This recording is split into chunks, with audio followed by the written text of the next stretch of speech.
Hello everyone, मैं doctor प्रगति गुप्ता और आज इस वीडियो में हम बात करने वाले हैं CIMT के बारे में। ये जो थेरेपी है किस कंडीशन में पेशेंट को एडवाइस की जाती है और कैसे ये मदद करती है पेशेंट को जल्दी से जल्दी दोबारा से रिकवर करवाने में। अगर उसके अपर लिम्ब में थोड़ी थोड़ी स्ट्रेंथ है, थोड़ी थोड़ी मूवमेंट है, तो हम ये एक्टिविटी परफॉर्म करवा सकते हैं। CIMT का फुल फॉर्म होता है constraint induced movement therapy.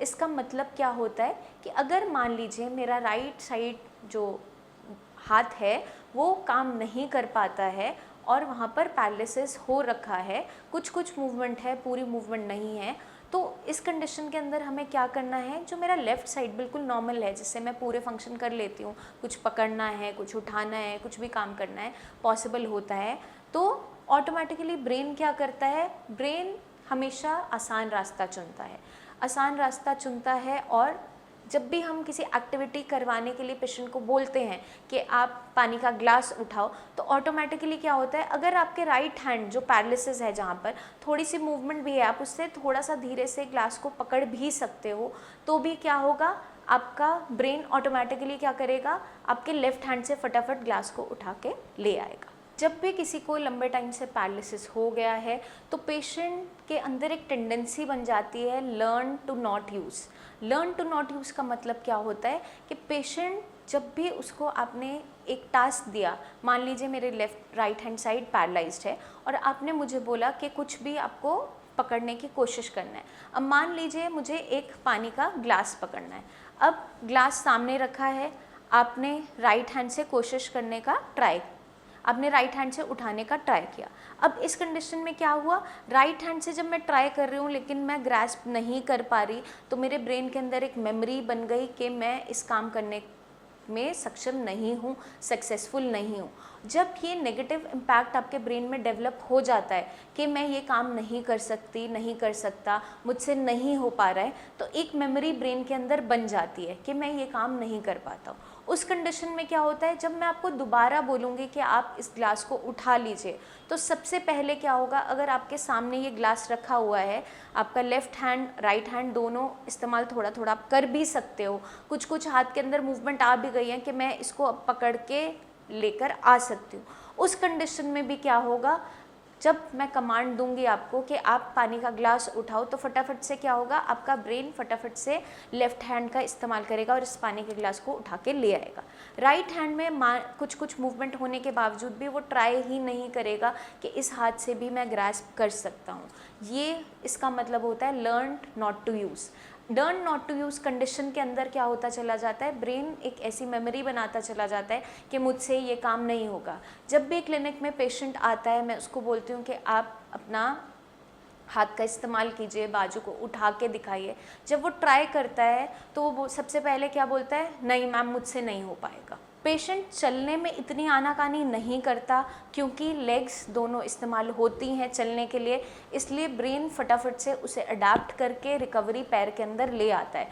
Patient को दोनों लेग्स का इस्तेमाल करना ही पड़ता है चलने के लिए, ब्रेन के पास कोई ऑप्शन नहीं है। लेकिन हाथ के साथ क्या होता है, हाथ की रिकवरी इसलिए पीछे रह जाती है क्योंकि अगर आपका राइट हैंड साइड पैरालाइज्ड है तो पेशेंट का ब्रेन ट्रेन हो जाता है फटाफट से लेफ्ट हैंड से कुछ भी काम करने के लिए।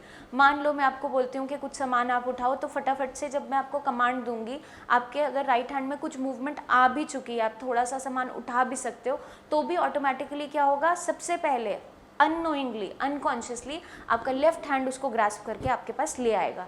ये आपको पता भी नहीं चलेगा कि आपने ऐसा किया है। लेकिन इस को करने से, इस कंडीशन को क्रिएट होने से दिक्कत क्या देखने को मिलती है, जो रिकवरी आपके हाथ के अंदर पैरालाइज साइड के अंदर आ भी सकती है, वो भी पीछे होनी स्टार्ट हो जाती है, वो भी रुक जाती है, क्योंकि ब्रेन आसान रास्ता अब चूज़ कर रहा है। ब्रेन सीख गया है कि फटाफट से अगर मुझे कोई भी कमांड मिलेगी तो मैं लेफ्ट हैंड से ये काम कर लेता हूँ, तो वो अपने राइट हैंड को यूज़ करना ही भूलता चला जाता है। ऐसी जब कंडीशन क्रिएट हो जाती है और पेशेंट के हाथ में कुछ मूवमेंट है, आप मान लीजिए कि राइट हैंड साइड मेरा पैरालाइज्ड है, लेकिन इसके अंदर भी मैं अपने थंब को थोड़ा सा बाहर की तरफ मूव कर पाती हूँ, उंगलियों को हल्का सा बाहर की तरफ पुश कर पाती हूँ, रिस्ट की मूवमेंट हल्की सी कर पाती हूँ, तो उस कंडीशन के अंदर कॉन्स्ट्रेंट इंड्यूस्ड मूवमेंट थेरेपी बहुत अच्छा रोल प्ले करती है रिकवरी लाने के लिए। वो कैसे करती है वो मैं आपको फर्दर इस वीडियो के अंदर समझाऊंगी। क्योंकि जब भी किसी को पैरालिसिस होता है, स्ट्रोक होता है, चाहे हेमरेज हो ब्रेन के अंदर, चाहे क्लॉट आता है या फिर कोई इंजरी ब्रेन के अंदर हो जाती है, तो क्या देखने को मिलता है, ब्रेन के कुछ हिस्से के अंदर स्वेलिंग देखने को मिल जाती है। जो टिश्यू डैमेज हो चुका है, जहाँ पर क्लॉट आया, हेमरेज हुआ, वहाँ पर सूजन तैयार हो जाती है। अब जब सूजन तैयार होती है, कुछ टाइम पीरियड के बाद वो खुद से रिजॉल्व होनी स्टार्ट हो जाती है। वो रिकवरी प्रोसेस है बॉडी का, चाहे आप मेडिसिन स्टार्ट करो या ना करो कोई भी इनिशियली, क्योंकि इनिशियली ब्रेन के पास कैपेबिलिटी होती है रिकवरी की, बॉडी की रिकवरी तेज़ी से आती चली जाती है। तो इनिशियल फेज़ में 4-5 दिन के टाइम में बॉडी क्या कोशिश करती है, ब्रेन क्या कोशिश करता है, वहाँ से सूजन कम करते हुए बाकी जो ब्रेन का हेल्दी टिश्यू है उसको इतना कैपेबल बना देता है, इतना स्टिमुलेट कर देता है ब्रेन को, हेल्दी पार्ट को, कि वो आपकी बॉडी की फंक्शनिंग को संभालना स्टार्ट करता है। वो फटाफट से अपने बीच में कनेक्शंस बनाना स्टार्ट करता है, सिग्नल भेजने लगता है, जो आपके न्यूरॉन्स हैं बाकी हेल्दी है वो आपस में कनेक्शन बनाने लगते हैं, साइनाप्स बनाते हैं और वहाँ से कंडक्शन दोबारा से हाथ की तरफ स्टार्ट करते हैं, पैर की तरफ स्टार्ट करते हैं। जो मूवमेंट नहीं हो पा रही है उसको करने की कोशिश करते हैं। इस प्रोसेस के दौरान अगर हम पेशेंट को अच्छे से सपोर्ट करते हैं एक्सरसाइजेस के साथ, मेडिसिन के साथ, तो पेशेंट बहुत जल्दी रिकवर कर जाता है। अब अक्सर जो गलती की जाती है या पेशेंट जो सीख जाता है, अडाप्ट कर जाता है, वो क्या होता है, नेगेटिव जो इम्प्रेशन वो अपने ब्रेन के अंदर बनाता चला जाता है। एक बार काम जब उससे नहीं हो पाता, अगर उसे लगता है एक बार उसको आपने कोई भी टास्क दिया और वो नहीं कर पाया, मान लो आपको कुछ सामान पकड़ने के लिए आपने बोला कि अपना राइट हैंड यूज़ करो और सामान को उठाओ।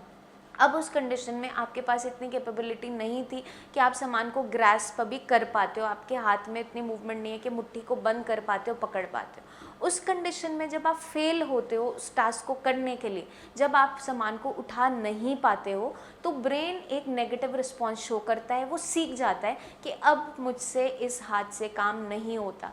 तो जब जैसे जैसे थोड़ी थोड़ी रिकवरी आने लगती भी है आपके राइट हैंड में, राइट हैंड दोबारा से चलने की कोशिश करता भी है, मूवमेंट करने की कोशिश करता भी है, मान लो आप कंधा उठा पाती हो, एल्बो मूव कर पाती हो, रिस्ट मूव हो जाती है, अंगूठा थोड़ा सा मूव होता है, मुट्ठी बंद हो जाती है, उस कंडीशन में भी जब मैं आपको कोई टास्क दूंगी कि आप ये काम करो, हाथ से कुछ सामान पकड़ो, उठाओ, तो सबसे पहले ब्रेन क्या करेगा, लेफ्ट हैंड से उठा के उसे ले आएगा। इस कंडीशन के अंदर पेशेंट की रिकवरी स्लो होती चली जाती है और पेशेंट की जो रिकवरी अच्छी आ सकती थी वो एक स्टेज पे आके रुक जाती है। जब भी ऐसी कंडीशन आती है, उस कंडीशन में अपर लिम्ब की रिकवरी के लिए, हाथ की रिकवरी के लिए, मूवमेंट्स जो छोटी छोटी मूवमेंट्स है, फाइन मूवमेंट्स है, उसकी रिकवरी के लिए कॉन्स्ट्रेंट इंड्यूस्ड मूवमेंट थेरेपी बहुत अच्छा काम करती है।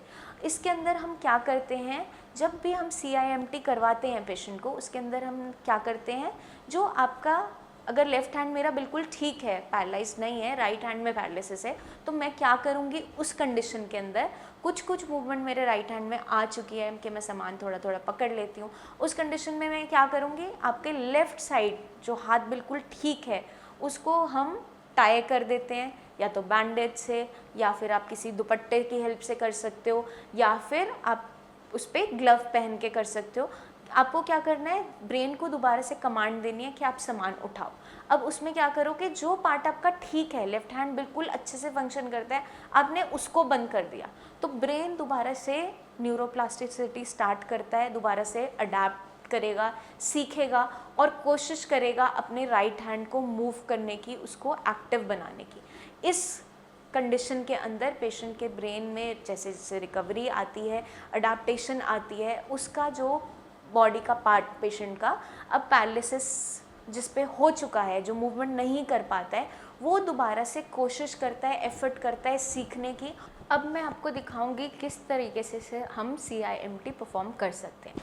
अब मान लीजिए मेरे राइट हैंड साइड में पैरालिसिस है और मेरा लेफ़्ट हैंड जो है वो बिल्कुल नॉर्मल है, तो इस कंडीशन में मैं क्या करूँगी, जैसे आप देख सकते हैं मैंने एक टाई की हेल्प से इस हाथ को बांध दिया है।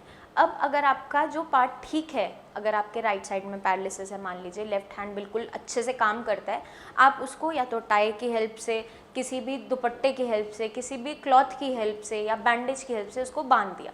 अब जब बांध दिया है उस हाथ को, वो वहाँ पे रिस्ट्रिक्ट हो गया, मूव नहीं कर सकता। अब मेरे राइट हैंड में जहाँ पैरालिसिस है, जो ऑलरेडी मूवमेंट कम करता है, ज़्यादा मूवमेंट नहीं कर पाता है, अब हम क्या कमांड करेंगे उसको चलाने के लिए। अब ऑटोमेटिकली ब्रेन कैसे सीखेगा, अब मेरा लेफ्ट हैंड तो मैंने बांध दिया है जो ठीक काम करता है, अब मुझे टास्क दिया जाता है कि आपको कोई सामान उठाना है। अब ऑटोमेटिकली ब्रेन के पास कोई रास्ता नहीं रह जाता, क्योंकि जो उसका पार्ट ठीक है जिसको वो फटाफट मूवमेंट करता है वो अब बंध चुका है, उसके अंदर मूवमेंट नहीं हो पा रही है, उसको हमने बांध दिया है, उसको हमने एक मोबाइल पोजीशन से इमोबिलाइजेशन में कर दिया है, अब वो मूव नहीं हो सकता। अब इस कंडीशन में जब आप पेशेंट को कमांड करते हो कि आप अब सामान उठाओ, या आपके आगे कुछ पेन रखा है उसको उठाने की कोशिश करो, कोई पेपर रखा है उसको उठाने की कोशिश करो, तो उस कंडीशन में क्या होगा, ब्रेन ऑटोमेटिकली दोबारा से कोशिश करेगा, अडाप्ट करेगा अपने राइट हैंड से काम करने की। ये उस कंडीशन में हमें पेशेंट से करवानी है CIMT थेरेपी, जब पेशेंट के हाथ में कुछ कुछ मूवमेंट्स हो। उस कंडीशन में आप ये थेरेपी इस्तेमाल नहीं करेंगे जहाँ पेशेंट का हाथ बिल्कुल भी मूव नहीं कर रहा है।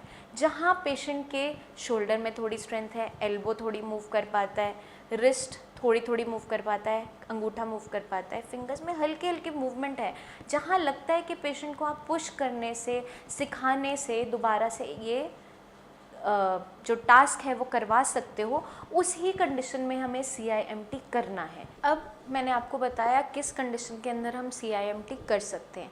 इससे फ़ायदा क्या होता है, ब्रेन दोबारा से सीखता है। पैर बाय डिफ़ॉल्ट जल्दी ठीक हो जाता है, क्योंकि बिना दूसरी लेग को यूज़ किए एक लेग की हेल्प से हम नहीं चल पाते हैं, तो पेशेंट का ब्रेन ऑटोमेटिकली जल्दी सीख जाता है चलना। अब हाथ की रिकवरी इसीलिए लोगों में पीछे रह जाती है। जितने भी मैं पैरालिसिस पेशेंट से मिलती हूँ उनमें मुझे यही देखने के लिए मिलता है कि पैर तो अच्छा फंक्शन कर रहा है लेकिन हाथ में रिकवरी नहीं है। कुछ पेशेंट्स के अंदर मैंने हाथ में बहुत अच्छी रिकवरी देखी, पैर से भी पहले हाथ रिकवर हुआ। वो कौन से पेशेंट थे, जिनका या तो कोई ऐसा काम था, ऐसा ऑक्यूपेशन था जिसमें उन्हें बैठे रहते हुए हाथ का इस्तेमाल ज़्यादा करना है। जैसे कुछ पेशेंट शॉपकीपर थे, उन्हें सामान उठा उठा के देना था, तो वो जब कस्टमर को देते थे कोशिश करते रहे बैठे बैठे, क्योंकि चलने में ज़्यादा एफर्ट उन्होंने नहीं लगाया, तो उन पेशेंट के अंदर क्या देखने को मिला, हाथ जल्दी रिकवर कर गया, क्योंकि हाथ को हमने बार बार काम करवाया, बार बार सिखाया, तो हाथ जल्दी ट्रेन हो गया। अब सब पेशेंट्स में ऐसा देखने को नहीं मिलता, क्योंकि कई बार पेशेंट ऐसे भी आते हैं, जब मैं उन्हें बोलती हूँ अपनी बाजू उठाओ तो बोलते हैं नहीं मैम हमसे नहीं उठेगी। जब मैं उन्हें बोलती हूँ आप दोबारा ट्राई करो, थोड़ा फोकस करो, तो क्या देखने को मिलता है, वो थोड़ी सी मूवमेंट करते हैं, लेकिन वो पहले ही ठान लेते हैं कि मुझसे ये नहीं होगा, मुझसे हाथ से कोई भी मूवमेंट नहीं होगी, मैं सामान नहीं उठा पाता हूँ। तो ये नेगेटिविटी अपने ब्रेन में नहीं आने देनी है। इसलिए मैं अपने जितने भी पेशेंट्स हैं उनके केयर टेकर से खास एक रिक्वेस्ट करती हूँ, पेशेंट को इनिशियली आप वही एक्सरसाइज करवाइए जो वो कर पाता है। आपने कोई भी टफ़ एक्सरसाइजेस एकदम से पेशेंट पे इम्पोज नहीं करनी है। मान लो पेशेंट के हाथ में अभी फिंगर्स में कोई मूवमेंट है ही नहीं, तो आपने उसको बार बार सामान उठाने के लिए नहीं बोलना है। आपने इनिशियली थोड़ा सा कोशिश करनी है, उसके फिंगर्स को खोल के खुद से हल्के हाथ से उससे कोशिश करवानी है कि आप अंदर की तरफ उसे बंद करने की कोशिश करो, थोड़ा सा पुश करो बाहर की तरफ, कोशिश करो खोलने की। तो पहले हम फोकस क्या करेंगे, मुट्ठी खोलने बंद करने में कोई ना कोई एफर्ट लगना स्टार्ट हो जाए, उसके बाद ही हम पेशेंट को बोलेंगे कि आप सामान को उठाओ। अगर हम इनिशियली हाथ की एक्सरसाइजेस जो ज़रूरी थी फिंगर्स को खोलने के लिए, बंद करने के लिए, जैसे आप मान लो स्माइली बॉल आती है, हाथ में बंद करके आप खोलो बंद करो, पेशेंट का एफर्ट लगवाओ, उससे पहले ही अगर मैं पेशेंट को बोलूँगी आप फटाफट से पहले सामान उठा के इधर लेके आओ, जब पेशेंट से वो काम नहीं होता है तो पेशेंट के ब्रेन के अंदर एक नेगेटिव मेमोरी उसकी बनती चली जाती है और पेशेंट क्या सोचने लगता है, मुझसे नहीं हो पाएगा, मैं ये एक्टिविटी नहीं कर पाऊँगा, मैं ये मूवमेंट नहीं कर पाऊँगा। और जब एक बार ये ब्रेन के अंदर सेटल हो जाता है, ये आ जाती है चीज़, तो पेशेंट से आप जितना भी एफर्ट लगवा लो बहुत मुश्किल हो जाता है पेशेंट के अंदर रिकवरी लाना। तो इनिशियल फेज़ में हमें जो एक्सरसाइजेस चूज़ करनी है वो पेशेंट के कंडीशन के हिसाब से आप चूज़ करोगे। तो आपने एक छोटा सा बस काम करना है, आपने नीचे दिए हुए नंबर्स पर अपने पेशेंट की कंडीशन क्या है उसकी वीडियो आप एक छोटी सी क्लिप बना के हमें भेजो, कितना वो चल पाता है, कितनी मूवमेंट कर पाता है, हाथ में मूवमेंट है या नहीं, हाथ उठा पाता है, कंधे तक जाता है, कहाँ तक मूवमेंट है, वो आप हमें बना के सेंड कीजिए। उसको देखते हुए जो बेस्ट टू बेस्ट ट्रीटमेंट होगा वो हम पेशेंट का स्टार्ट करेंगे। साथ के साथ उसको वही एक्सरसाइजेज एडवाइस की जाएगी जो इनिशियली वो करना पॉसिबल है उसके लिए। तो इनिशियली हम ईजी स्टेप से स्टार्ट करते हुए टफ़ की तरफ बढ़ते चले जाते हैं। जो पेशेंट थोड़ा थोड़ा एक्सरसाइज करता जाता है उसके लेवल्स को एडवांस करते चले जाते हैं। इनिशियली उससे वही एक्सरसाइज करवाई जाती है जो वो करने में सक्षम है, जो वो कर पाता है। अगर हम पेशेंट को बहुत ज़्यादा पुश करते हैं, उस पर एक्सरसाइजेज इम्पोज करते हैं कि ये आपको करनी ही करनी है, और आप देख रहे हो कि उसके जॉइंट में वो मूवमेंट है ही नहीं, अभी वो कर ही नहीं पाता है, तो उस कंडीशन में पेशेंट अपनी उम्मीद छोड़ता चला जाता है। तो ऐसा काम नहीं करना है।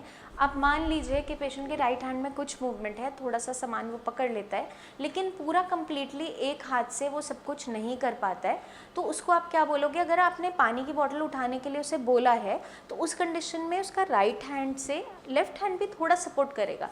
अब आप क्या करोगे? उसको बोलोगे पानी पीने की आप कोशिश करो, तो दोनों हाथ की मूवमेंट से वो बॉटल को इस तरीके से माउथ तक लेके आएगा। इस तरीके से अगर हम एक्सरसाइजेस करवाते हैं, ब्रेन को सपोर्ट करते हैं, पेशेंट को सपोर्ट करते हैं, तो पेशेंट के ब्रेन के अंदर वो नेगेटिव इम्पैक्ट नहीं बनता है, नेगेटिव मेमोरी नहीं बनती है। अगर वो एक बार बन जाती है उसको निकालना बहुत मुश्किल हो जाता है और पेशेंट सोच लेता है कि मुझसे अब ये काम नहीं हो पाएगा। तो हमें क्या करना है? पेशेंट को हमेशा मोटिवेट करना है, उसको हेल्प करना है और उसकी प्रॉब्लम को समझना है पहले कि कौन सी एक्सरसाइज उसके लिए सही है, कौन सी नहीं है। कभी कभार कुछ कंडीशन में पेशेंट जानबूझकर ऐसा करते हैं कि मुझसे नहीं हो पा रहा है, तो आपको जज करना है कि पेशेंट की हाथ में वो मूवमेंट है या नहीं है। आपने पेशेंट के शोल्डर को पहले उठवा के देखा, एल्बो में मूवमेंट है नहीं है, कुछ एक्टिविटी करवा के देखा। अगर लग रहा है कि सारे जॉइंट सब फाइन है, शोल्डर मूव कर रहा है, एल्बो मूव कर रही है, हाथ में अब मोबिलिटी है, मूवमेंट है, तब आप उससे ग्रास्पिंग वाली कुछ चीज़ें पकड़ने की, बार बार प्रैक्टिस करवाने वाली एक्टिविटीज़ करवा सकते हो। तो हमें क्या ध्यान रखना है? CIMT जो थेरेपी है वो तभी करवानी है जब पेशेंट के जो पैरालाइज साइड है, मान लीजिए राइट हैंड मेरा पैरालिसिस है, उसके अंदर कुछ कुछ मूवमेंट है। बिल्कुल जब निल है, मूवमेंट ज़ीरो है, कुछ भी मूवमेंट नहीं हो पा रही है, उसमें आप CIMT नहीं करवाओगे, क्योंकि अगर आप उस कंडीशन में करवाते हो ब्रेन के अंदर एक नेगेटिव मेमोरी जनरेट हो जाती है और पेशेंट को लगता है कि दोबारा मेरे हाथ में कभी मूवमेंट नहीं हो पाएगी। तो ऐसी गलती आपने नहीं करनी है।